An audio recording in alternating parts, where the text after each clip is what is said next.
तन्मयो देवाः महावीरो महाबला ज्ञान गुण भक्ति संगमो श्री हनुमते नमो नमः।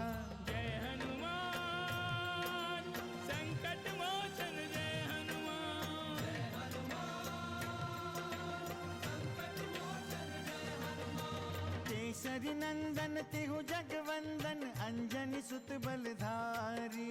केसरी नंदन तिहु जगवंदन अंजनी सुत बलधारी। संकट मोचन नाम तुम्हारा संकट मोचन नाम तुम्हारा हर संकट पे भारी। जय हनुमान संकट मोचन जय हनुमान। जय हनुमान संकट मोचन जय हनुमान। संकट उसके निकट न आवे ले जो शरण तुम्हारी। संकट उसके निकट न आवे ले जो शरण तुम्हारी। संकट मोचन नाम तुम्हारा संकट मोचन नाम तुम्हारा हर संकट पे भारी। जय हनुमान संकट मोचन जय हनुमान। जय हनुमान संकट मोचन जय हनुमान।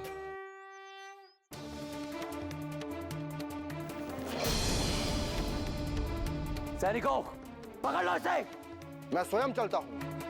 मुझे भी लंकेश रावण से मिलने की अभिलाषा है। मेघनाथ, इसी क्षण इस वाचाल वानर का शीश इसके धड़ से भिन्न करके इसके स्वामी बनवासी राम के पास भिजवा दो। ये वानर एक दूत है और किसी का अनुचर है और धर्म शास्त्रों के अनुसार हम किसी भी दूत का वध नहीं कर सकते। ये मेरा भ्राता होकर ये इस वानर का पक्ष क्यों ले रहा है? महाराज, इसका अर्थ ये नहीं हुआ कि दूत दंड मुक्त होता है। दूत के लिए शास्त्रों में अन्य दंड निर्धारित किए गए हैं।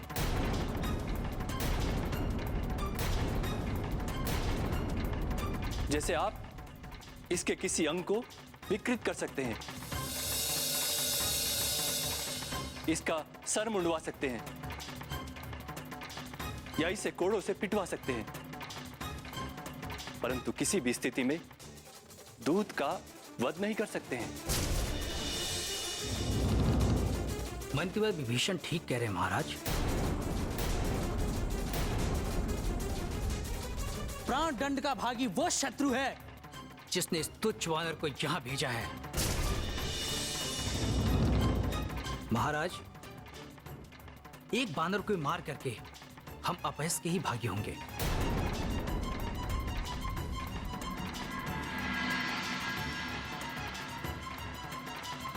किंतु इस वानर का स्वामी तो यहाँ पर नहीं है।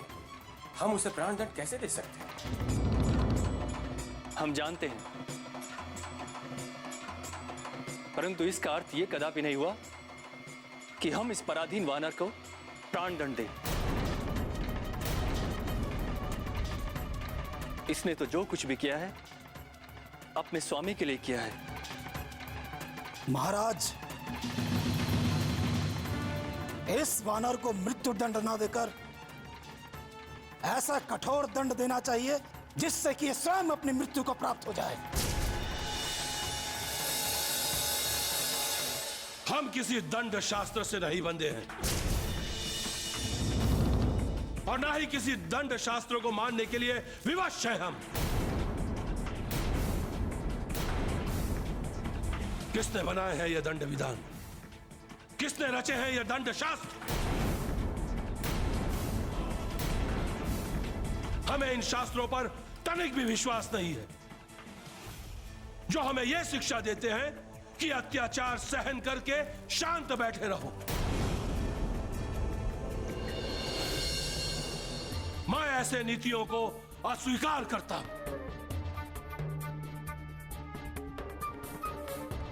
अस्वीकार करता हूं मैं। अब आप त्रिलोक जयी सम्राट हैं महाराज।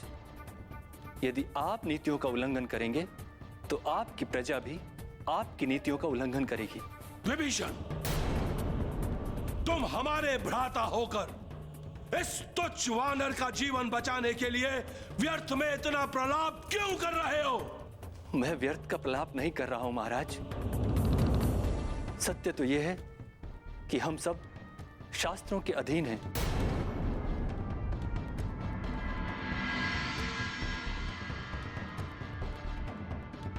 इसका उल्लंघन आपकी प्रतिष्ठा के विरुद्ध है। आप भले ही शास्त्रों को ना माने, किंतु समस्त संसार आपको धर्म आचार्य, नीति नियंता, कुशल राजनीतिज्ञ और महाज्ञानी मानता है। अपनी इतनी शक्तियों के कारण ही हमने इस दूत के वध का आदेश दिया है विभीषण।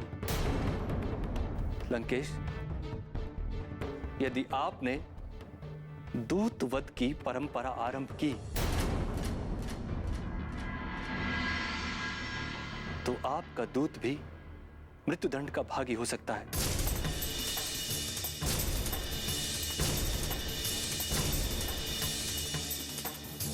और ऐसे में शत्रु से आपका संपर्क टूट जाएगा, जो कदापि शुभ नहीं होगा।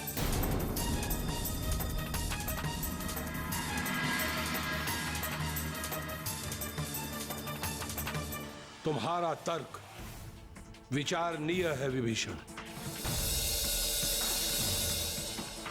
पुनः हम इस वानर को दंड शास्त्र के अनुसार ही दंड देंगे।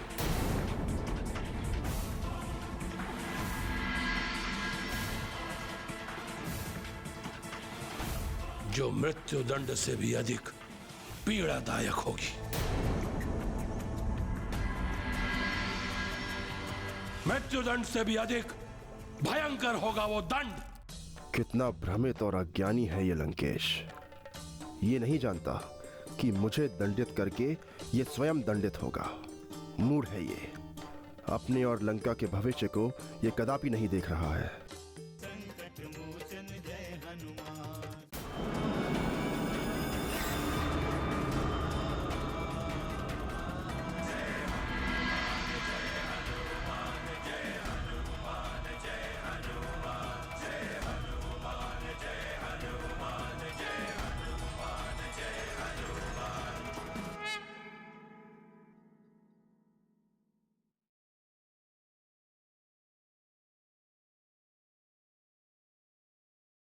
संकट मोचन जय हनुमान। ऐसा कौन सा दंड होगा लंकेश? यदि आप ही विचार करके निर्णय करें तो उत्तम होगा।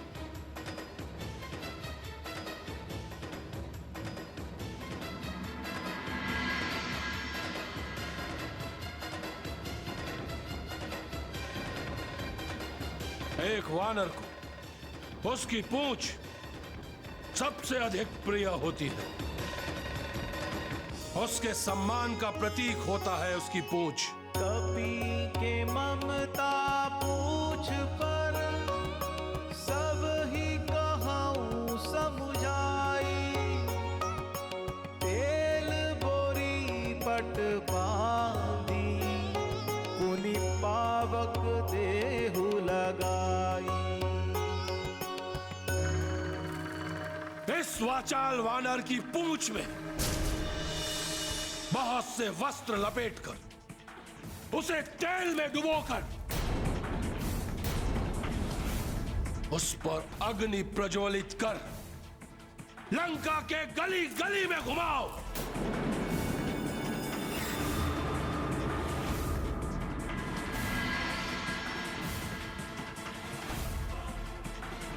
जिससे न केवल इसकी पूंछ भस्म होगी, अपितु इसका स्वाभिमान भी भस्म होकर नष्ट हो जाएगा।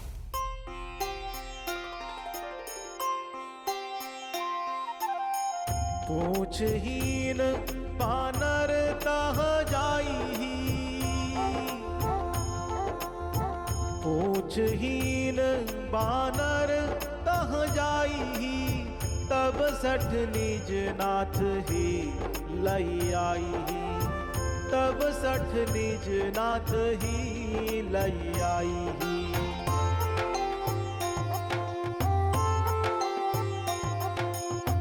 जिनके कीन्ही सी बहुत बड़ाई।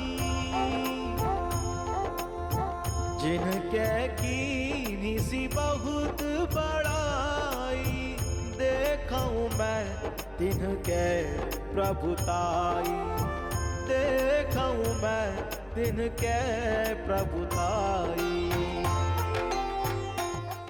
जाओ, ले जाओ इसे।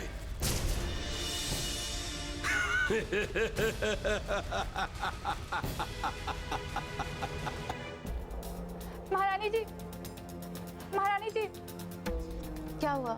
क्या पुनः कोई अशुभ सूचना मिली? सब कुशल तो है ना?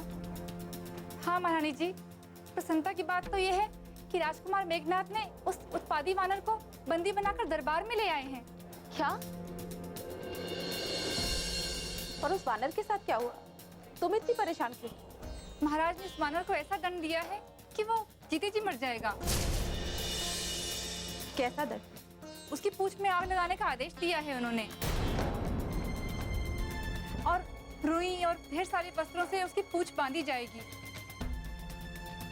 उसकी दुर्दशा देखने के लिए महल के आसपास लोगों की भीड़ इकट्ठी हो गई है महारानी जी। इससे क्या?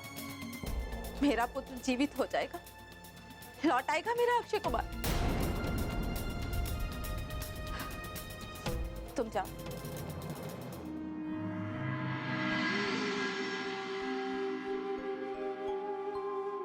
इतना कुछ होने के बाद भी महाराज ये सब क्यों कर रहे हैं? मुझे तो बड़ी आशंका हो रही है। ले आओ इस वानर को।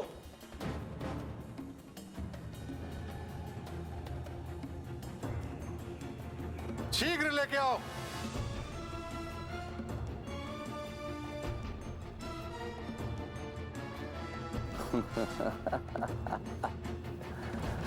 वानर, अब तेरी ये ब्रह्मपाश इंद्रजीत ही खोलेगा।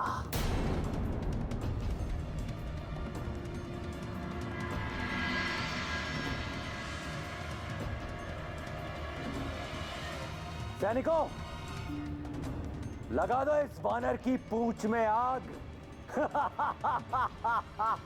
लगा दो और लपेट दो इसकी पूंछ में कपड़े।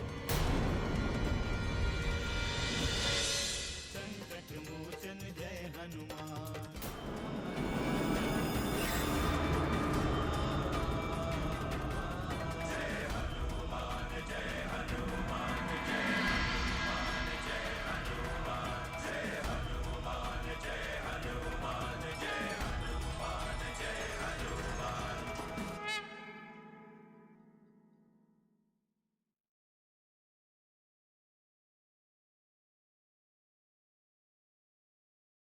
संकट मोचन जय हनुमान।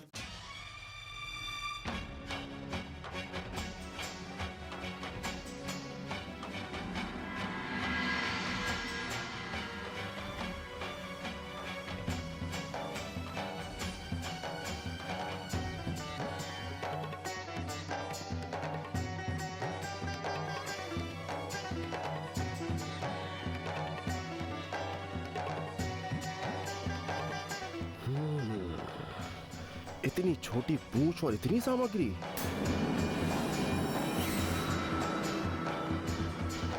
कहीं ये व्यर्थ ना हो जाए। पुनः पूंछ में लगे अग्नि का कोई प्रभाव भी तो होना चाहिए।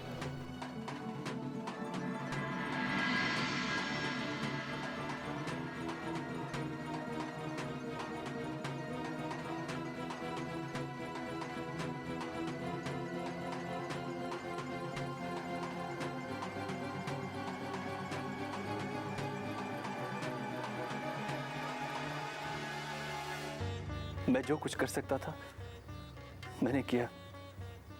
हनुमान, अब तुम्हें अपने प्राणों की रक्षा स्वयं करनी होगी। प्रभु श्री राम तुम्हारी रक्षा करें। दंड के नाम पे ये अत्याचार मुझसे नहीं देखा जाता मंत्रीवर।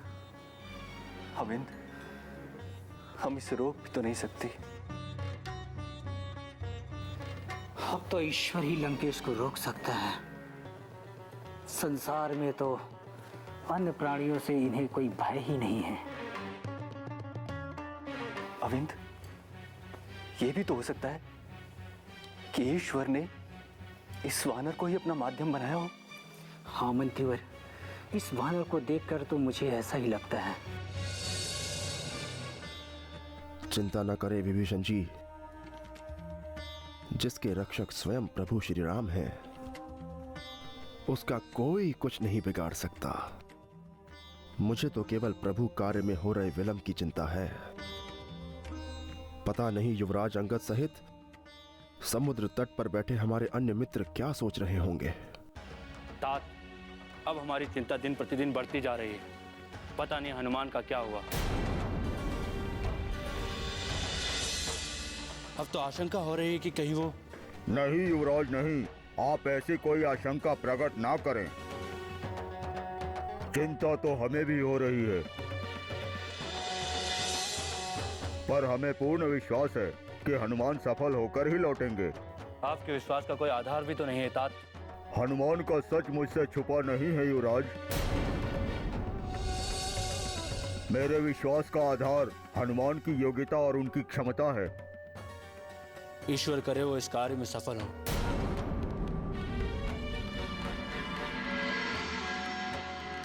सच तो यह है कि हम हनुमान के बिना अधूरे हैं। जब कोई कुछ सोच नहीं पाता था तो हनुमान कुछ न कुछ अवश्य सोच लेते थे। क्षमा करे तात, मैं आपका महत्व कम नहीं कर रहा हूं तात जामवंत, किंतु... मैं समझ रहा हूं युवराज, हनुमान के महत्व को मैं स्वयं भी नहीं नकार सकता। अब तो ऐसा ही लग रहा है।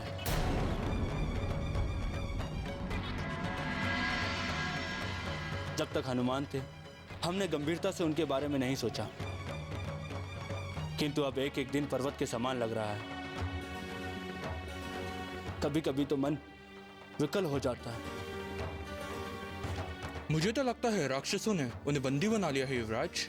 संसार का कोई भी बंधन हनुमान को नहीं बांध सकता नील। हमने बताया था कि उन्हें देवताओं का आशीर्वाद प्राप्त है। वो तो ठीक है तात, पर राक्षसों की क्रूरता से हनुमान कैसे बच सकते हैं? ये भी तो हो सकता है कि वो उन्हें भोजन भी नहीं दे रहे हो।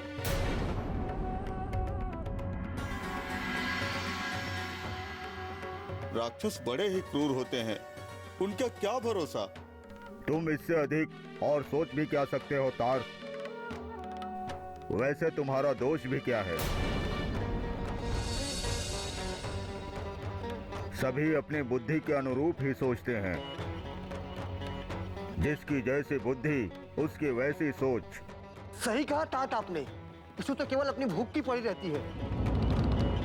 अगर आज हनुमान यहाँ होते तो हमें किसी को भूखा नहीं रहना पड़ता। पुनः वही चिंता। हम यहाँ हनुमान के न लौटने की चिंता में व्यतीत हो रहे हैं और इन्हें क्षुधा पीड़ा सता रही है। कितने दुर्भाग्य की बात है। ऐसी चर्चाएं तो होती रहेंगी युवराज, आप अपना धैर्य ना खोएं। अब तक तो हमने धैर्य धारण कर रखा है तात, किंतु अब धैर्य की भी सीमा समाप्त होती जा रही है। कभी कभी तो लगता है कि स्वयं समुद्र पार करके लंका जाए और देवी सीता समेत हनुमान का भी पता लगाकर वापस आए। अब धन्य है युवराज। आज हमें संकल्प करना होगा कि किसी भी स्थिति में हम महाराज सुग्रीव और श्री राम से मुख नहीं छुपाएंगे। प्रयास तो यही है, किंतु ये तभी संभव होगा जब हनुमान सुरक्षित वापस लौट आए।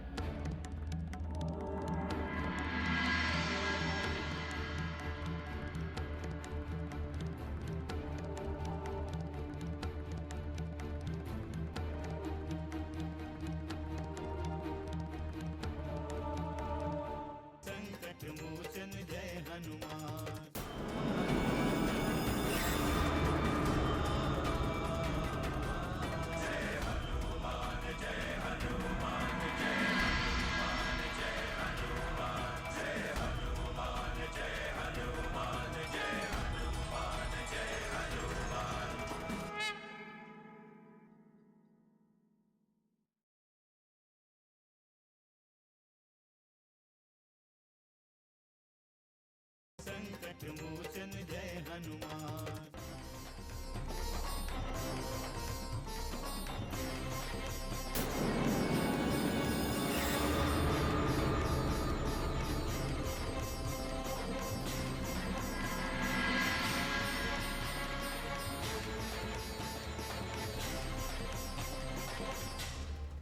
में लेके आओ सैनिकों।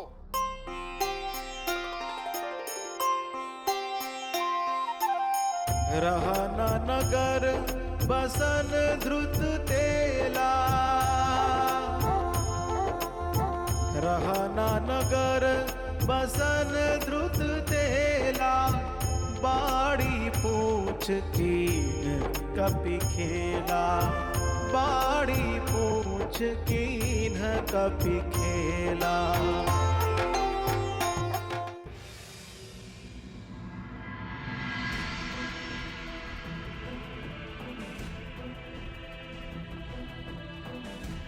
उठो कायरो, उठो उठो कायरो। क्या मेरे सैनिक इतने दुर्बल हैं कि एक वानर की पूंछ हिलाने मात्र से गिर जा रहे हैं? लज्जा नहीं आती तुम सबको?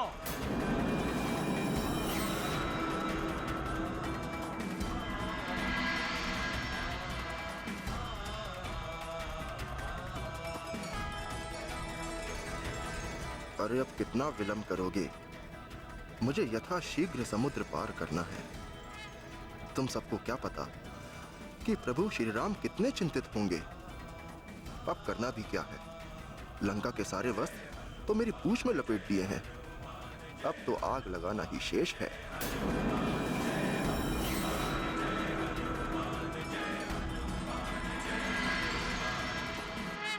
लगा दो इसकी पूंछ पर आग और ले जाओ इसे लंका की गलियों गलियों में, ताकि इसे पता चल सके कि लंका पर अत्याचार करने का हर्ष क्या होता है।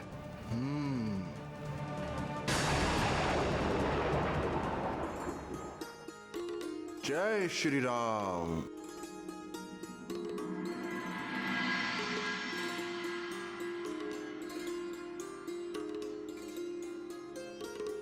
प्रणाम माते।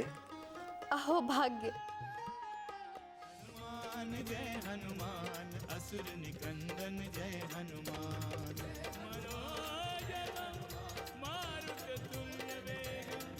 जितेन्द्रियं बुद्धिमतां वरिष्ठं वातात्मजं वानरयूथमुख्यं श्रीरामदूतं शरणं प्रपद्ये।